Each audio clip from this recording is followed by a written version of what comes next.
Imagine assistir um dos maiores trompetistas do século XX, junto com uma Big Band 5 vezes por semana na TV. Foi exatamente o que aconteceu de 1962 a 1992 nos Estados Unidos. Here's Johnny!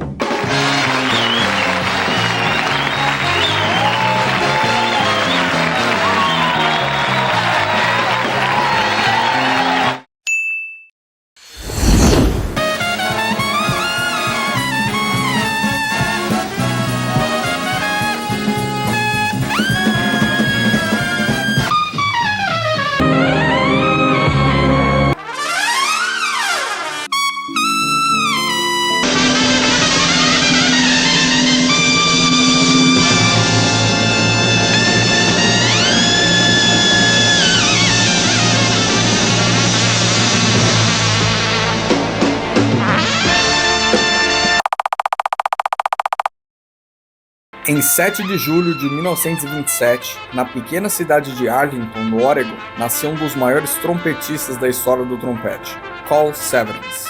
O seu parto foi feito em cima da mesa da cozinha. Ao nascer, seu pai pegou nos braços e correu para a rua para mostrá-lo aos vizinhos, dizendo: "Eu sou o Big Doc", e ele o Little Doc. Os pais dele eram Carl e Minnie Severance.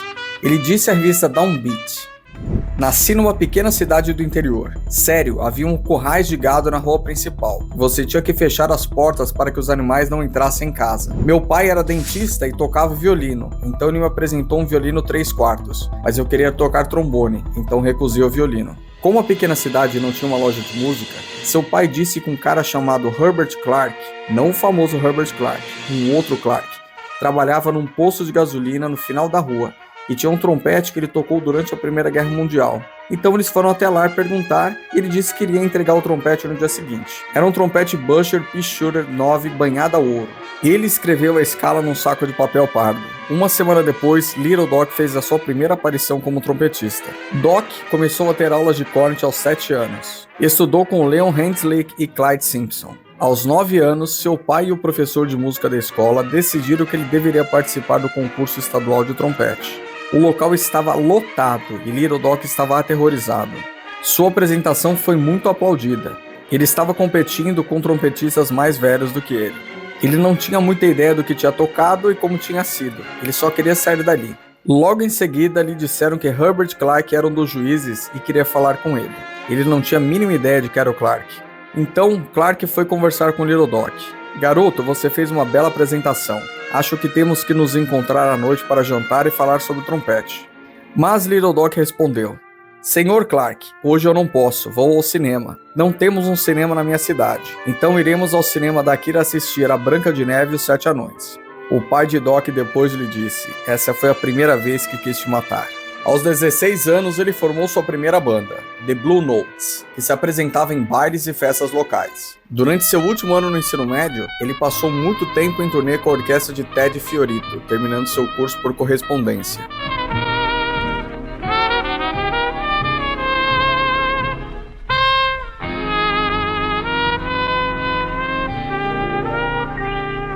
Após se formar no ensino médio, Doc foi convocado para o exército. Ele foi autorizado a formar uma banda para os serviços especiais, que se apresentou em funções de oficiais durante a Segunda Guerra Mundial. Após sua dispensa, ele se juntou à banda de Benny Goodman e Charlie Barnet, onde formou naipe com Maynard Ferguson, Clark Terry e Charlie Chambers.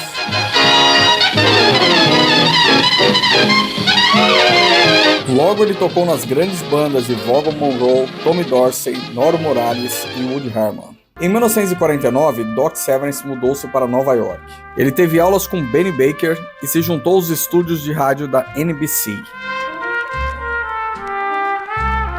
Benny Baker foi aluno do lendário Max Schlossberg. Em 1937, o maestro Arturo Toscanini criou a NBC Symphony Orchestra e apontou Benny como o primeiro trompete da orquestra. Baker foi o primeiro trompete da NBC de 1937 a 1940, quando teve um problema de embocadura. Ele estava em turnê pela América do Sul com a orquestra em 1940, quando sofreu uma lesão no lábio durante o primeiro ensaio da turnê.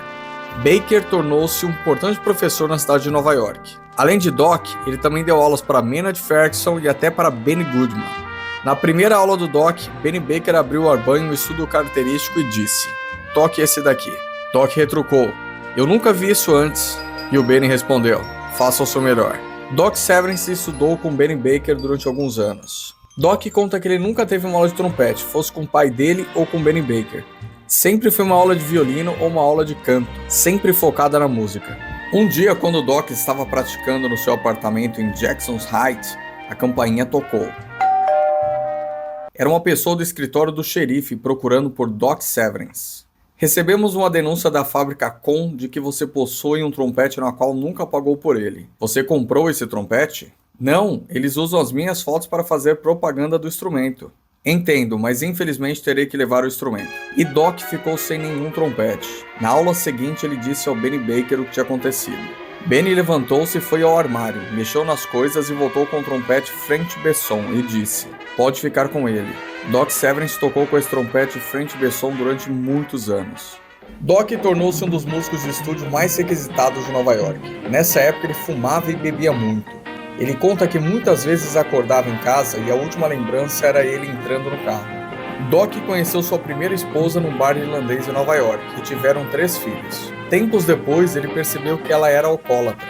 Então, além do trabalho como músico, também tinha muito trabalho em casa, fazendo o papel de pai e mãe, tendo que cuidar da casa de 3 crianças. Com essa rotina diária, Doc praticava seu trompete quando era possível. Até que chegou num ponto onde ele decidiu arrumar um lar melhor para seus filhos. Arrumou uma nova casa, divorciou-se e levou seus 3 filhos para morar com ele.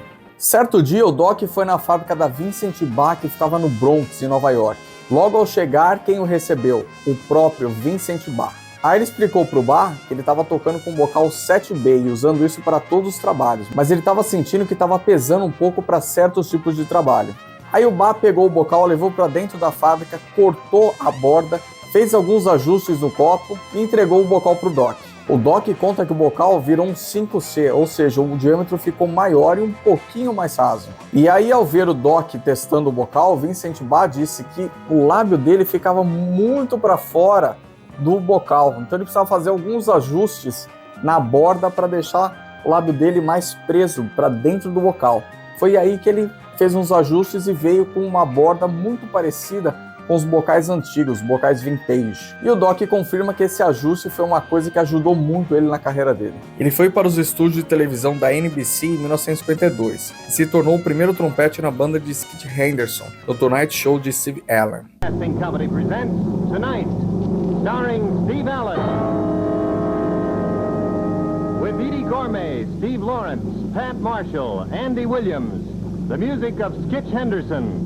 Skit Henderson era o diretor musical da NBC, substituindo o lendário Arturo Toscanini. Quando Skit convidou o Doc para ser o primeiro trompete da banda, Doc recusou, mas o Skit insistiu e disse: Doc, venha comigo, você não vai se arrepender. Well, then we can make it, instead of a quartet, we'll make it a trio. That'll be all Hey, right. Doc, what do you think? Can we do it as a trio? Well, it's really supposed to be a quartet.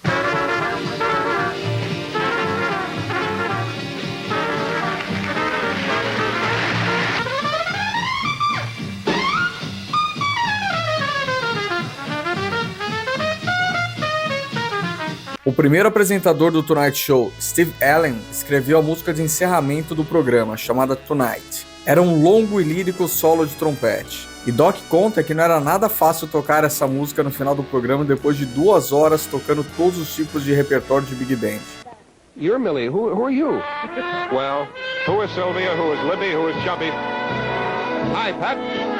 Here we are, Eddie and Fanny Cavanaugh. And little Jack Lennon. We'll be back again tomorrow night, same time. Thanks for being with us. Good night, everybody. Em 1957, o apresentador Jack Parr assumiu o Tonight Show e Skit Henderson e Doc Severinsen saíram do programa. Doc gravou muito em Nova York e tocou com muitas bandas de high school.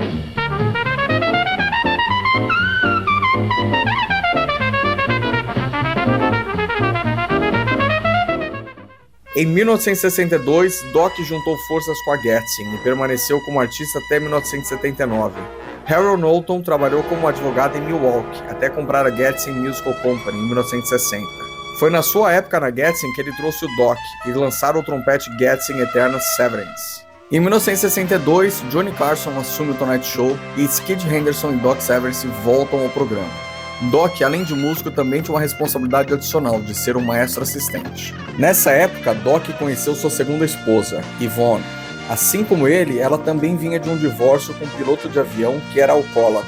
Ela tinha 2 filhas. Os dois se casaram, juntaram as famílias e Doc adotou legalmente as meninas. Em 66, Kit Henderson deixa o programa. Em 1967, Doc é nomeado o novo líder da banda. Após a nomeação, ele fez uma reunião com todos os músicos e disse que aquilo não era somente um trabalho. Assim como existia Count Basie Big Band, Duke Ellington Big Band, Harry James Big Band, ele queria que a Tonight Show Big Band fosse importante. Além do programa, eles fariam turnês, concertos e gravações.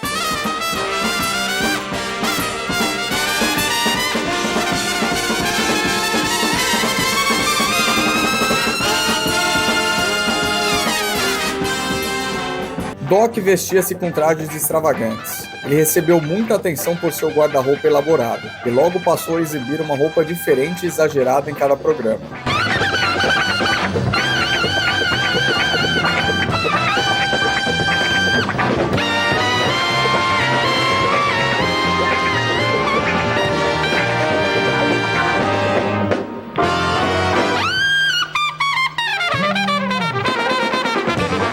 Suas brincadeiras espirituosas com Johnny Carson consolidaram sua popularidade com o público da televisão. O Tonight Show era a gig dos sonhos. Doc e os músicos chegavam em torno de 2 da tarde, ensaiavam das 3h15 até 4 horas e logo em seguida começavam o programa até 6, 6h30. Muitas vezes após o programa, Doc corria para o aeroporto para tocar algum concerto com alguma orquestra nos Estados Unidos naquela noite.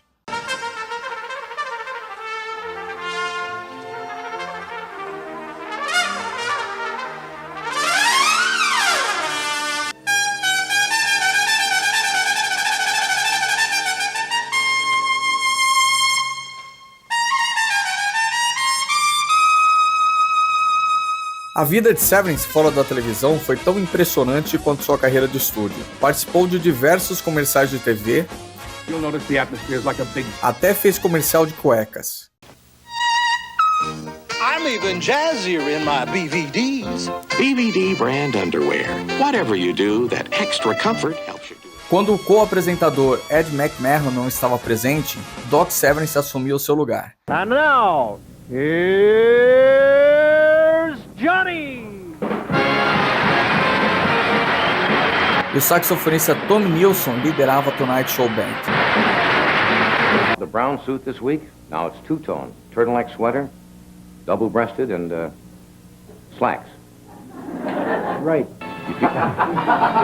Ele gravou uma série de discos para o selo Command durante a década de 60, que arrebataram o mundo do trompete. Seu som atraente, extensão e extraordinárias habilidades técnicas pareciam combinar a musicalidade de Bunny Berrigan, Rafael Mendes e Maynard Ferguson em um só músico. Ele excursionava sempre que possível, solando com centenas de bandas e orquestras de high school e de universidades, e apresentando concertos e workshops em conferências musicais. Alguns de seus álbuns pela Command incluem Tempesto's Trumpet, High, Wide and Wonderful, Life, Fever, Torch Songs for Trumpet, The Great Arrival e Doc Severance and Strings. Ao todo, Doc gravou mais de 30 discos e suas performances ao vivo eram impressionantes.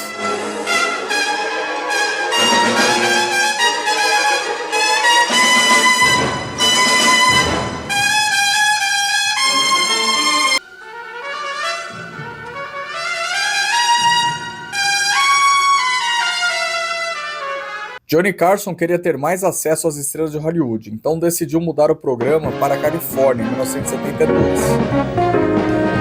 From Hollywood, The Tonight Show, starring Johnny Carson. Essa não foi uma mudança fácil para Doc. Ele mudou-se sozinho para a Califórnia enquanto seus filhos ficaram em Nova York com sua esposa. A distância e outras questões o distanciou da família. What are you doing for Thanksgiving? We're doing the show, of course, tomorrow. I was going to ask you if you got your turkey yet. Sure. Do you, truthfully, do you help Mrs. Carson prepare the turkey? Just like you helped Mrs. Severinsen prepare the turkey. No, there is no Mrs. Oh, that's Severinsen right. there. That's right. There used to be. I'm sorry, I didn't mean to do that. Doc conheceu Emily nos estúdios da NBC em Burbank. Tempos depois, ele se divorciou e casou-se com Emily em 1980. Stump the Band foi um quadro que marcou o programa. Johnny Carson ia até a plateia e pedia que voluntários tentassem criar uma música que a banda do Tonight Show não conseguisse tocar. I'll be your sugar daddy all the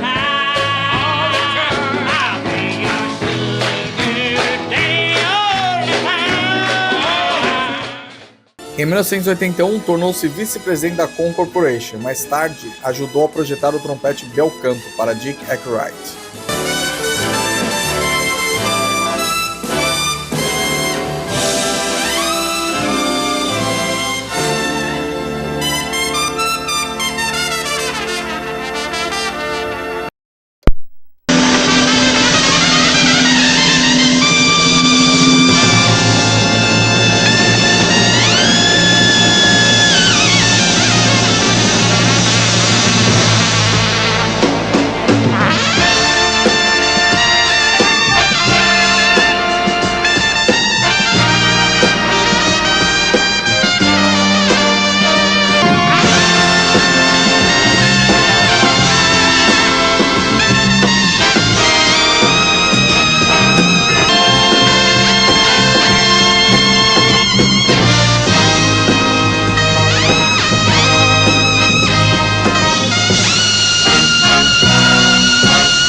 Ele começou a lançar discos com a Detonite Show Orchestra, que ganhou um Grammy em 1987 como melhor grupo de jazz. Seu álbum solo, Facets, foi um sucesso no Top 10 Jazz em 1988.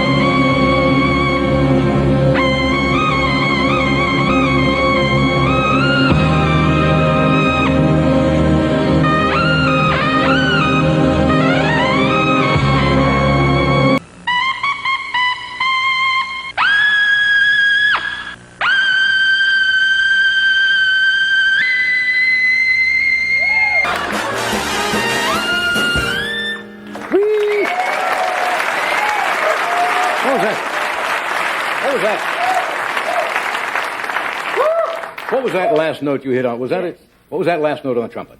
High. It was a B flat concert.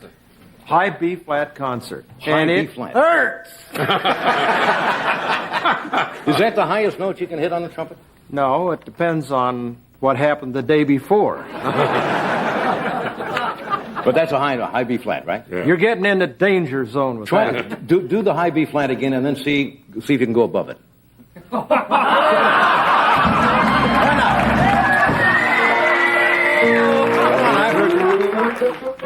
Do the high B flat, and then Do you have any idea? No, I don't. What I know you're it's asking me to do? I know it. 23 years you've never asked me anything. Well, that takes great embouchure, as they say, right? Let's hear it, Doc. Great embouchure. You want an Sneak up to the sneak on up.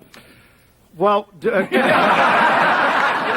Can't we have the whole band play? No, I don't want to cover over this. I want just clean.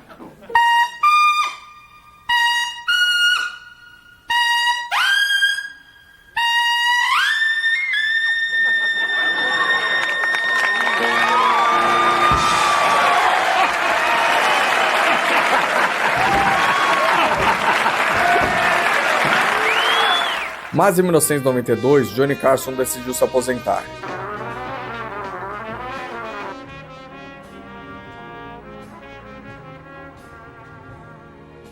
Doc e a banda foram dispensados, mas conseguiram embarcar em uma turnê de despedida, com shows esgotados por todo o país. Após o término do programa, Doc reinventou-se como solista e maestro pop em grandes orquestras sinfônicas. Fez muitas apresentações e rapidamente conquistou posições como maestro pop na Sinfônica de Phoenix, Orquestra de Minnesota, Filarmônica de Buffalo, Sinfônica de Milwaukee e na Sinfônica de Colorado Springs.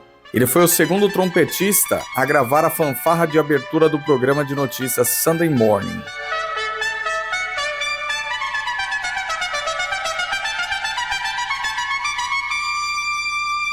Em 2004, Wynton Marsalis regravou a fanfarra. A maioria dos trompetistas sabe que Severinsen é um viciado em equipamentos. Ele possui centenas de bocais e passou a vida inteira buscando um bocal perfeito. O professor Vincent Martino conta que uma vez Doc lhe disse: "Não há nada como a sensação da campainha tocando e ser o carteiro trazendo um bocal novo." Doc lançou o trompete Severinsen Custom durante a conferência do IPG em 2004. Seus trompetes Destino foram um grande sucesso entre os trompetistas profissionais, e os pedidos rapidamente superaram a produção. Após dificuldades com distribuição, Doc encerrou a produção em 2007. Ele relançou os trompetes Destino com a Shires Company. Doc mudou-se para San Miguel de Allende, no México, em 2006, com a intenção de se aposentar, mas logo em seguida se divorciou pela terceira vez. Atualmente, com 97 anos, Doc Severinsen mora nos Estados Unidos com a sua companheira e também trompetista Cat Mitch, ex-professora da Universidade do Tennessee. Doc é artista dos trompetes Shires e dos bocais Picket Brass. Ao longo dos anos, tive o privilégio de encontrar o Doc algumas vezes e até vê-lo tocar no ITD 2018, em San Antonio, no Texas.